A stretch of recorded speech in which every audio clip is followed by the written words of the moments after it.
Welcome back to Motherhood Uncut. We are so glad you're here. In this podcast, Deb Rubin and I talk about all things motherhood related, the things that people don't usually want to bring to the table, the messy, the hilarious, the ugly, the challenging, the amazing, the beautiful, the really effed up, all that stuff. We've got it here for you. We bring to you our own personal experience as moms, as well as some research and data that might help you along the way. Thanks for being here. Bring your friends. Don't forget to subscribe, rate, and review. We've got you. Come mother with us.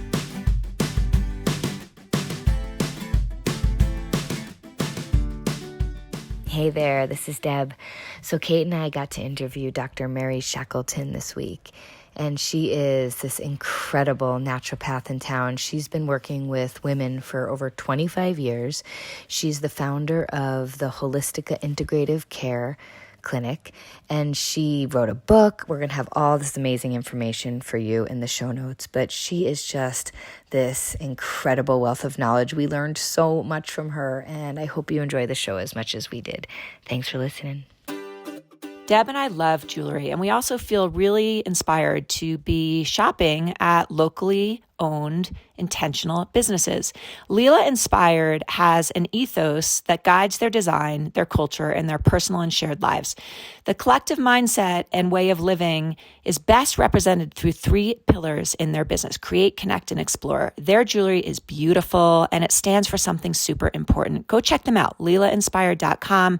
We have a discount code in our show notes, and you'll both feel beautiful inside and feel like you're doing something good on the outside. Hey, it's Kate. I am so excited to invite you to my next Healthy Mom Bootcamp, which starts on May 5th. This 8-week program promises to provide you with everything that you need to feel less anxious and overwhelmed and more easeful and empowered in motherhood. With mothers from all over the country, you're going to gain new insights through clear, concise, and accessible information. I am so confident that you're going to shift major roadblocks in this 8-week program that this comes with a money-back guarantee if you don't. By the end of the program, you're going to know how to ground your nervous system in seconds, feed your brain for ultimate health, leading to clear thinking, problem solving, perspective, and resiliency. You're going to learn how to turn bad feeling thoughts into better feeling thoughts, and you're going to learn how to find the wisdom in bad feelings and emotions and shift them into better feelings and emotions. Finally, you're going to learn to trust yourself more easily, and you're going to learn to trust your kids' capacity to be okay.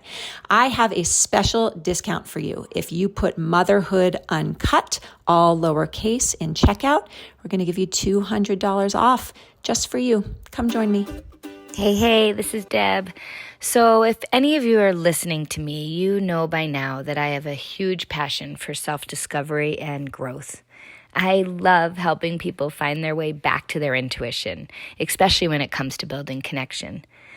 As I continue to grow, I am learning and relearning all the time that when we expand our connection with ourselves, we deeply learn how to connect with others. My groups are currently running, and I won't be launching anything new till the summer, but please continue to follow me on Instagram or go to my website and sign up for my newsletter and join me on this journey so together we can increase in our confidence and let all our mama wisdom shine. Thank you. Hi, Deb. Hi, Kate. Deb, tell everybody about our amazing guest today. We have Mary Shackelton here, who is an incredible naturopath in the community. She has been helping people for over 25 years.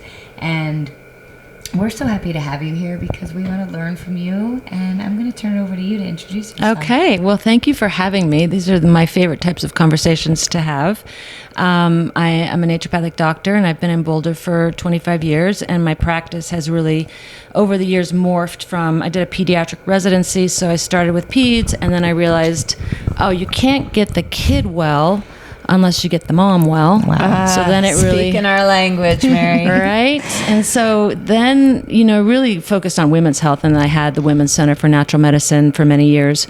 And then I realized, wow, you can get somebody's hormones totally dialed, and you can get their adrenals totally dialed, and their thyroid totally dialed, and then they're still not well. What's going on? Then I kind of dove deeper and realized there was this whole layer of entire environmental illness and environmental toxicity that lowers immune function, increases risk of chronic infections, etc. So that's kind of where I am right now. I focus on environmental toxicity and neurologic health. Those are my favorite things right now. But I still obviously treat women primarily, and women are the major healthcare seekers in general. So that's kind of who shows up at my doorstep. Women are the major healthcare seekers in general. Isn't that so true? Yeah, and so interesting. Yeah. Why do you think that is? Why do you think that is? They're the gatekeepers. They're the ones that are going to research a therapist. They're going to find a pediatrician. They're going to, more often than not, men show up because their wife makes them come to my clinic. And that's, I really try to make it a disarming experience for them, because I think that men don't like to be vulnerable in a healthcare setting. Interesting. And they're the most likely to go undiagnosed for numerous conditions. And so I think women are just, they focus on recipes and food and doctor's appointments and dentists. And so I don't know, it's just the way it is. Gatekeepers. I love that. So true. I always say we are the emotional space holders. Yes. And I think a lot of our listeners actually are striving to feel good, to feel better, to understand themselves better, to understand their children better. And I think that would lead to calling someone like you. Yes. I always say people, I don't know that there's a limit to how good you can feel. Like, we have an idea, maybe it was our best ever, but then I'm always like, well, how much better can you feel than that? Don't you find, it's so interesting you say that, don't you find that in motherhood, we get so used to feeling kind of meh? We get used to feeling overwhelmed or tired or burnt out, and we tell ourselves, yeah, but it's because I'm a new mom, or it's because I'm a working mom, or it's because my kids are toddlers, right? We have all these reasons to assume it's okay to feel fine and not great. We gotta shift that. Yeah, there's like this time poverty. Yeah. I have that myself, for sure. So I've had that feeling of like there's not enough time for me to actually do the final piece, which is pleasure or joy or like being present. Yes. Mary, before we dive in to more of your work, will you tell our listeners what a naturopathic doctor actually is? Oh, yeah, I would love to. A naturopathic doctor, we're actually physicians. We're trained. We have a 4-year medical school education and required board certification. And now residency is a little bit more of a requirement than it was when I graduated in 1998. But most docs will do a residency now. And you can specialize. You can do minor surgery. You can be an oncology naturopathic doctor. You can focus on peds or women's health. So you can specialize in whatever you want. But generally, we're trained to treat the whole person and the vital force. And the vital force is that which gives you. And that's what you're talking about. When women give birth and they're raising children, they lose that piece of their vital force. And then that will translate into physical manifestations often. Wow. So can you say more actually about the vital force, like why women lose that and what happened, how to get it back? I think we take it for granted and we put ourselves on the back burner. This is purely speaking from practical experience. We want that too. I have 3 kids, so I'm very well versed in this area of running a business and being a mom and trying to juggle it all, and you just put yourself on the back burner all the time. And so I think if I had been a lawyer or a banker, I wouldn't be as healthy as I am, but because I do what I do, I was kind of always focused on my health. And so is that answering your question? Yeah. Well, like when you say vital health, I mean, my vital force. Vital force. It's an intangible, it's like an energy behind your physical health. And so it is comprised of spiritual, emotional, physical, and literal biologic processes. But it is that which wants to heal. And so when something's in the way of your vital force, there will be an illness. So it's kind of like acupuncture where you're moving obstacles in meridians, but this is also the case. We all have a vital force, and some people's are stronger than others. And so there's usually an obstacle in the way, and that's the job of a naturopathic physician, is to find out what's that obstacle and remove it. God, I've never thought about it that way. And that is amazing. I love that too. And how is it different than your constitution? Similar. Okay. Very similar. Will you explain to our listeners what the Constitution is? Because that's the language that I've always known. Yes. So your Constitution is I think of different nationalities. They all have a similar Constitution. Like the Germans are like really sturdy and hardworking, and other cultures are a little bit more fragile, maybe, and a little bit more delicate. And so your Constitution is what drives you to be you. Is that answering your question? Yeah, that makes so much sense. And so your Constitution, literally, we get that more from the maternal side, the constitution. And we actually get all of our mitochondria on the maternal side. So the mitochondria is the energy of every cell. There's an engine in every single cell called the mitochondria. It makes energy, and that is coming from your maternal genes. Wow. So if you think about, maybe your listeners could think, well, does my constitution match my mother's or my energy? It usually does. Wow. What about for you? That's so interesting. Constitution 150% matches my mother's, for better and for worse. Likewise. Right? Likewise. My mother is German. You just work, and then you work, and then you work some more. I feel like I'm such a blend. Yeah. I mean, I feel like physically I am my father. Like but like energetically I am my mother. Yeah. But it's so funny when I think of constitution, I also think like how I digest food and like how I wake up in the morning and how I sweat, things like that. Right. Yeah, that's true. And I think it's probably, people probably can identify with Ayurveda. Yeah. And what dosha you are. Yeah. It's a very similar concept. Right. Like I'm pitta all the way. Yeah. I can never remember what I am. You're vata. Deb tells me I'm Vata. I tell her all the things she is. She is. Her number on the Enneagram. The other thing you're not supposed to do. I don't even know. I just what am I doing? What She is tells she? me. A 3. Mary, I would love us to dive in a bit to your book because you have this great new book. And I would love for you to tell our listeners about the book and why you wrote it. I think Deb and I were both really curious. We were talking before we started recording about how your life, your own journey has informed your work. I'm curious to know if part of what drew you to write this book had to do with your own experiences. But can you tell everyone the title of your book, what it's about, and why it's here? Yeah, why good it's question. on the planet? Super soul driven. The title of the book is Preconception Cleanse, Detoxify Your Life Inside and Out for the Optimal Health of Your Baby. So remember, I don't treat pediatric patients anymore, but I treat adults. And 40-year-olds and 50-year-olds are coming in way too frequently with brain fog. And this, I believe, is an environmental consequence, exposures to chemicals and all of the things we'll probably talk a little bit more about. And so I thought, okay, I also have a master's in public health, and public health is very prevention-oriented. And so I have this prevention-oriented naturopathic mind, which is, if this 40-year-old has brain fog, what if this person was born with less of a total toxic burden? Would they have brain fog as a 40-year-old? Because this is not going well. We're not heading in the right direction. We're not becoming more vital as a country. And so I thought, wow, what if we really teach women how to reduce their total toxic load before they get pregnant? Because there's something called vertical transmission. Your mother gave you her toxic load. Her mother gave it to her. So there's this vertical transmission of toxins that ends up in our generation. And children, as we both all know, they are not getting any healthier. And so kids are on ADD medications. They're on anti-anxiety medications. This never happened before. So, and I don't believe it's just better diagnostics. I do believe that their brains are different. And so that was the genesis of the book. And so it's a bit of a circular thinking, but what really makes me feel purposeful and like I'm on the right track is when I'm doing something to prevent something that's preventable. So it is preventable. And ironically, my kids grew up in my household. They're as healthy as they can be, and they do their own thing a lot of the times. I think I was telling you about the Kit Kat wrappers in the dryer, which is the day I surrendered. And my son, he must have been 7. I can relate. I was like, oh man, I'm going to lose this battle. So, but I did see him this weekend, and he said, can you send me that salad recipe, Mom? It sticks. It comes around. Don't give up. Yes, it's in there. Don't give up. And so what's really ironic is that my kids are healthy. I'm so grateful. And I've been really careful about their health.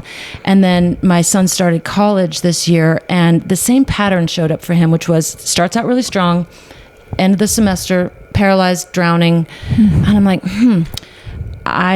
long story short, I got him assessed, and he has ADD, which I didn't realize. And so, he's smart enough to just get by. He's passed all his classes. He's good, but I know he's really struggling, and yet he's also a really easy kid. So he didn't really have he flew under the radar.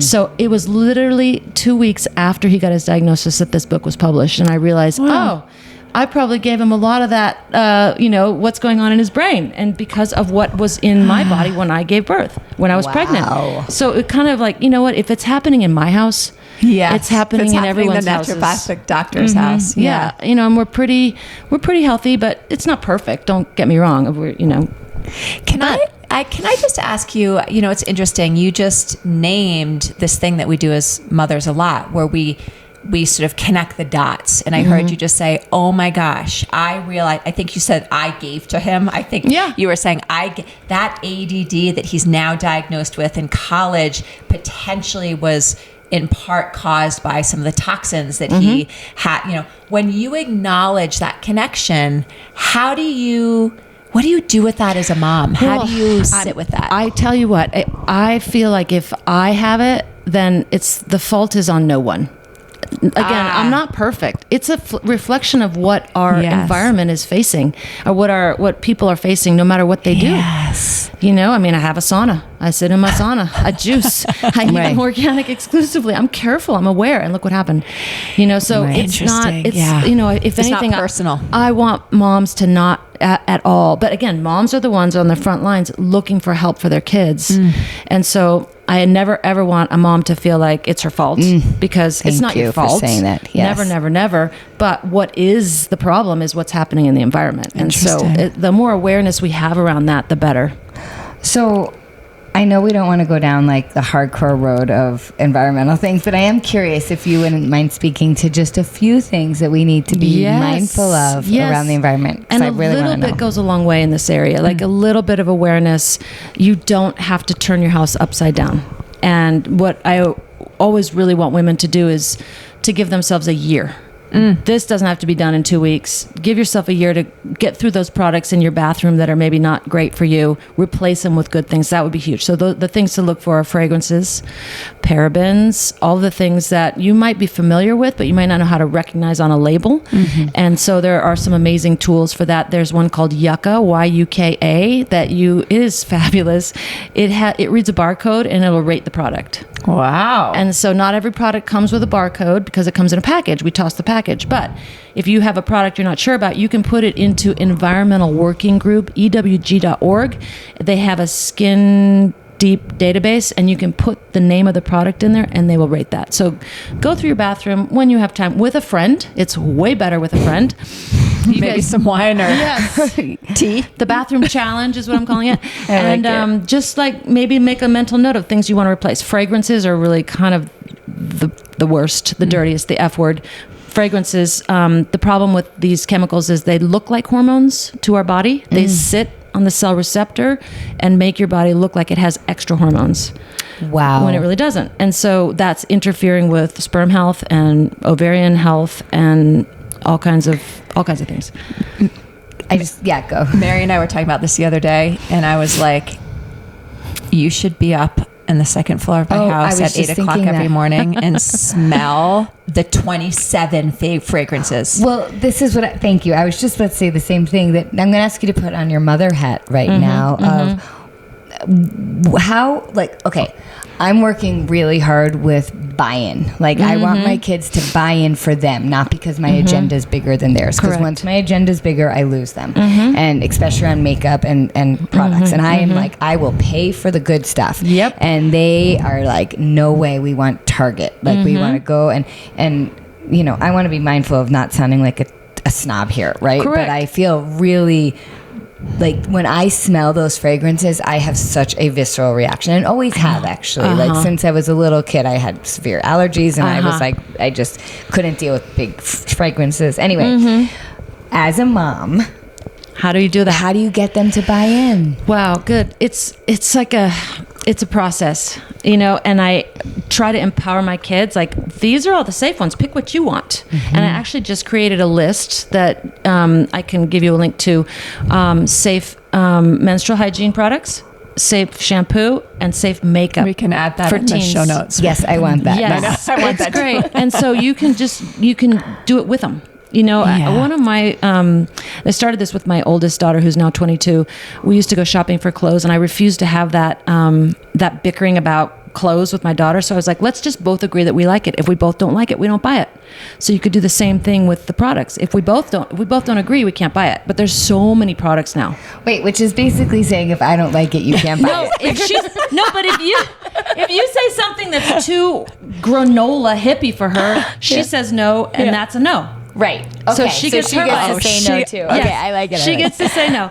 So yeah, you guys just you agree, and part of it is you have to tell them a little bit of the why. Yeah. I'm not just telling you this to boss you around. This is actually not safe, and here's why. And there are safe things. Well, I think what's landing for me right now is I'm constantly choosing my battles, right? Mm-hmm. And I decided that clothes is a battle I'm not going to pick right now. Correct. Like free expression, all the things. Mm-hmm. And I think I'm actually a little like, shame is too strong of a word, but like a little annoyed with myself that I've been letting a lot of the product thing go because I'm much more focused on choosing food instead when I can, which I've had to let that go too because they eat noodles like every chance they get. And I know, what is it about that place? It's just close and easy and affordable. And they get some autonomy maybe. Yeah, and I think it's important. Like carbs, they like numb them and they soothe their soul. They feel good until later. But I think what's sitting with me right now is that this is not one to let go. Like how impactful it is, especially as they're so hormonal and growing and developing, that when you said it like sits on top of the cell surface. Right, and like when it sits on top of it, I hear that as a contraction, like it stops growth. No, it more like it tells the cell to do the action of estrogen. It's not really estrogen that's doing it. So then she has her estrogen on top of that. So it's like a double whammy. And these chemicals are foreign to life. So they don't really have any good things going on for us. Okay. I'm wondering if we could just get a little more information about this for a moment. Because I think when we hear things like, "Ooh, fragrances are bad," or let's reduce the amount of fragrances, or we want to reduce the toxins in our environment, in our home, I don't always know why. Like, what is actually happening? Yeah. So if you could speak a little bit more to that with the fragrances, with the toxins, why? You already have sort of dabbled in this, Mary, so it might be asking a question you've already answered, but what is the simplest, most layperson way to describe why these things are bad for our brain and body health? I think this is the point with kids too. If they understand why. Yes. And I always want to know the why. Like if I read a sign and it tells me to do something and I don't understand the why, I'm not going to do it. Right. That's just my rebellious nature. In fact, you might be interested to know that my parenting philosophy, one rebellious thing a day. Love it. Oh, that's good. Love it. Yes. Like for you or for the kids? For them. For all of us. Like it's allowed. You did your one rebellious thing for the day. Like crossing a crosswalk when it's not green. Yes. Or that's like, like thinking for yourself. That. I like that. Develop your own Think will. For yes. But nothing illegal. Right. Or hurtful to anyone else. Right. Yeah. Within reason. Good. Anyway, what was your question? Yeah. Okay. Why? So the chemicals, again, like they mimic hormones. That's one thing. Okay. They also cause DNA mutations. And so inside every cell, you have an engine or a brain. And that brain tells the cell that you're going to turn into a skin cell, or you're going to turn into a breast cell, or you're going to do this. And those messages get confused if the DNA is damaged. And so that can interfere with reproduction. It could cause immune dysfunction. It could cause allergies. It could cause brain fog. It could cause all kinds of things. So, you have to think of like when we go away from Mother Nature, there's a backlash. There will be some backlash. And so we can't use chemicals that are foreign to us without our body objecting, because our bodies are way too brilliant to do that. So they interfere with cell signaling. Important cell signaling is the easiest way for someone to remember that makes it. Sense. That makes sense. So the more we think about moving back towards natural, non-chemical based products, the less likely we are to be setting our bodies up for a situation where our bodies can't do what they're meant to do. Correct. There's like this tipping point. We all have this You can picture a bathtub with a drip. Every drip is an exposure, and pretty soon your bathtub overflows. And so there's a lack of tolerance at that point. And is that an autoimmune condition? Is that cancer? It's different for everyone, depending on your constitution, of course. So you want to keep that level in your tub really low so that when you do have a big exposure, it doesn't push you over the edge. I love that. Hopefully that helps explain a little bit. And, the chemicals, the thing that's so fantastic about this conversation is we have so many options. I always think back to my grandmother's house. She probably had shampoo, lotion, maybe lotion. Not much. A bar of soap. Maybe a bar of soap. And look at our homes. So there are so many products that we're now really attached to, which is great. I love products. But there's so many great new products that are clean. And so we don't have to compromise anymore. And, we can teach our kids that too. Like department store stuff is usually really fragranced and not healthy at all, even though the marketing is really powerful. Like, for example, the brand Aesop. I'm probably going to get canceled here. I put it on my Yucca app. Marginal. Right? And think about their marketing. It's so clean and it's so... it's like what we all want, but the reality of it is not clean. So there are these great tools that will help you know if something is clean or not. I'm so happy about that app. So here's something interesting. When we're talking about buy-in for adolescents and young adolescents, immature minds that don't have perspective, we're talking about future thinking, right? Do you have any immediate symptoms that they might experience? Well, maybe fatigue and headaches. Okay. Those are pretty good ones. Yeah. I mean, the problem with the teenager is they have fatigue anyway. Yes. So, brain fog. I always ask kids, do you have any brain fog? And they say, what's that? And I say, well, it's either like your life is like a movie and you can't jump in, or you put something in your brain and you can't retrieve it. Those are two good examples of what brain fog might feel like, because you only have one brain to compare yours to. So how do you know what brain fog is? Totally. So we're inviting them to be sharp. Is it right to assume on some level, we both I was about to call you Bridger, but that is not your name. That's her daughter's name. That's my daughter's name. Both Deb and I have preteen and teen daughters, right? So it's like hormones are alive and moods are, I don't even know what the word is. Is it fair to assume that those quote unquote symptoms of adolescence and puberty can be worse when there's more toxins? I don't know that. That's a very good question. Or exacerbated. Maybe that's the word I meant to use. I mean, it doesn't help. Yeah. But I can't say that I've actually seen any studies where PMS is aggravated. I mean, it is more hormones. So what I do know for sure is that puberty is happening sooner. Yeah. So it's happening, What's your take on that? It's hormones. I mean, it's chemicals.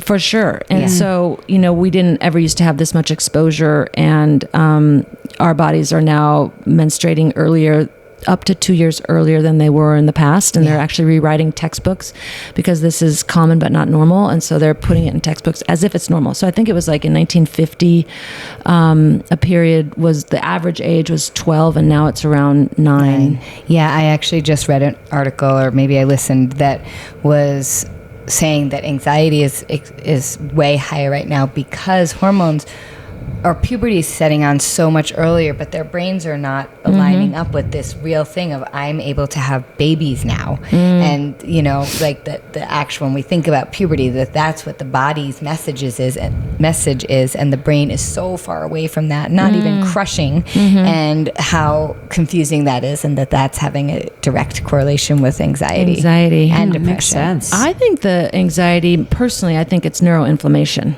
And I think, what's up there is the pituitary. So the pituitary messages everything downstream with hormone signaling. So I think that's part of the puberty, early puberty. And then I think the neuroinflammation is from EMFs. That's a whole other show.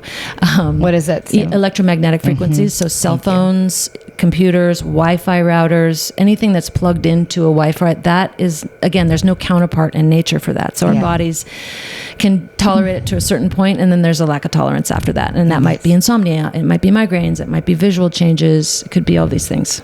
Wow. Yep. So, Okay, I'm going to switch gears for a minute. Okay. Thank you. This was a lot to chew on.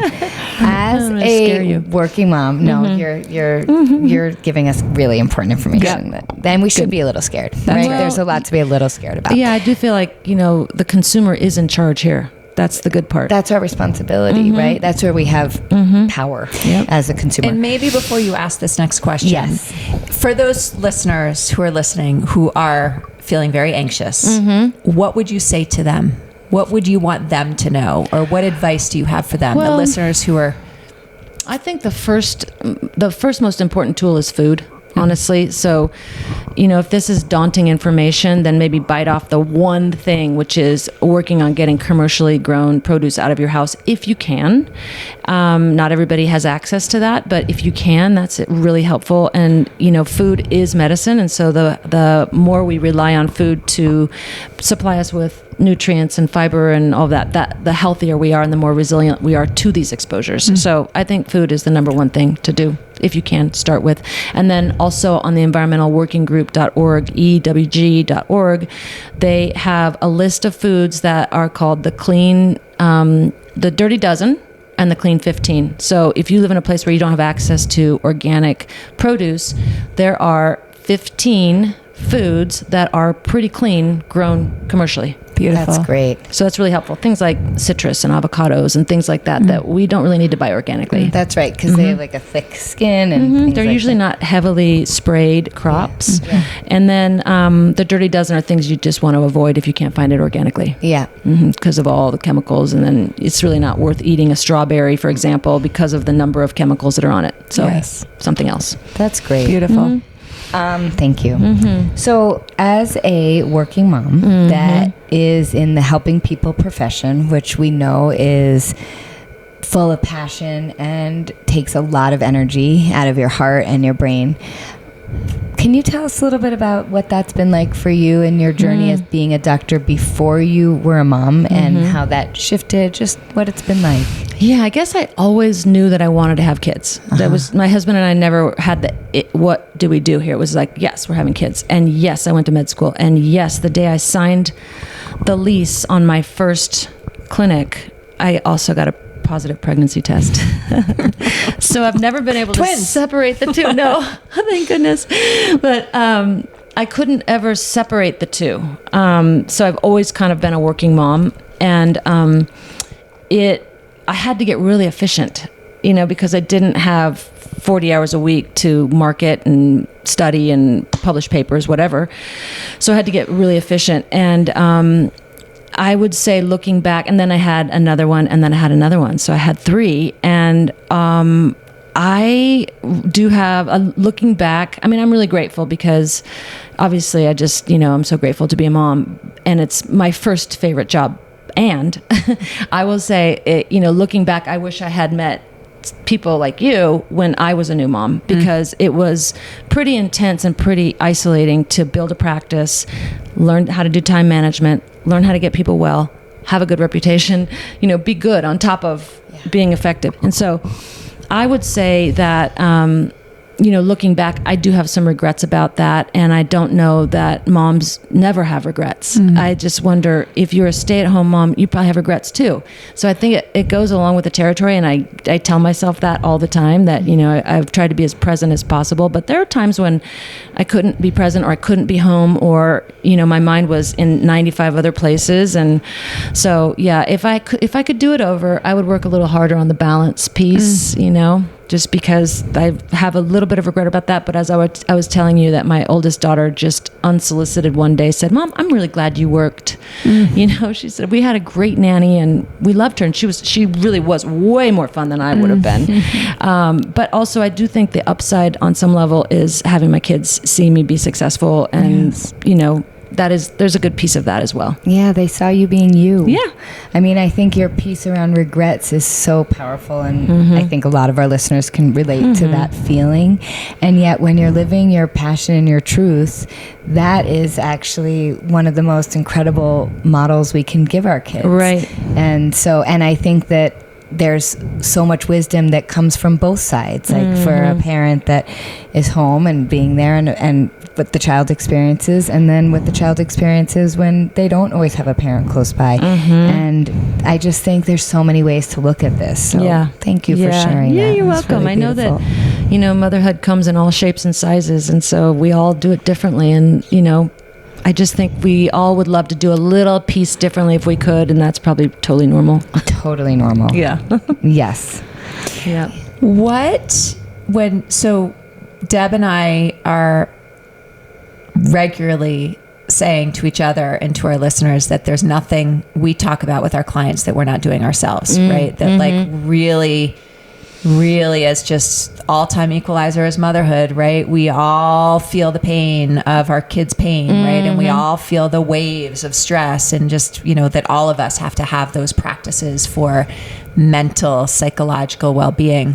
What are the practices that you have developed over the years as a naturopathic doctor that you have talked to your patients about, that you find are non-negotiable for you in your life?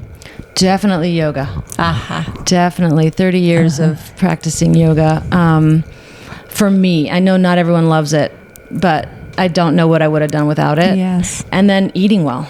Honestly, I just feel like I run pretty hard, and I don't think I could have done that without the right fuel. Yes. And so eating well, cooking has been a big deal. And I have gotten really efficient at cooking great meals quickly or lots of them all at once, so that you have leftovers, so you have healthy food that way. Is that kind of what you're asking? Yeah, I was just sort of wondering, what do you take from your work back into your own life, I guess, is another way of asking the question. Yeah, well, definitely, because I'm a naturopath, I have always revered the earth. And so I grow food as much as I possibly can, and I spend as much time outside as I can. Yes. So hiking, biking, skiing, running, whatever. Just, I feel like that for all humans is somewhat of a, I just lost my word, but it's a balancer. So there's this earth energy that we are getting further and further away from, and we're going to a frequency that is very unnatural for us, which is cell phones and Wi-Fi. So, getting outside as much as possible to rebalance that kind of energy, and getting our kids outside, I think, is also helpful, because they're a lot more fun to be around when they're outside.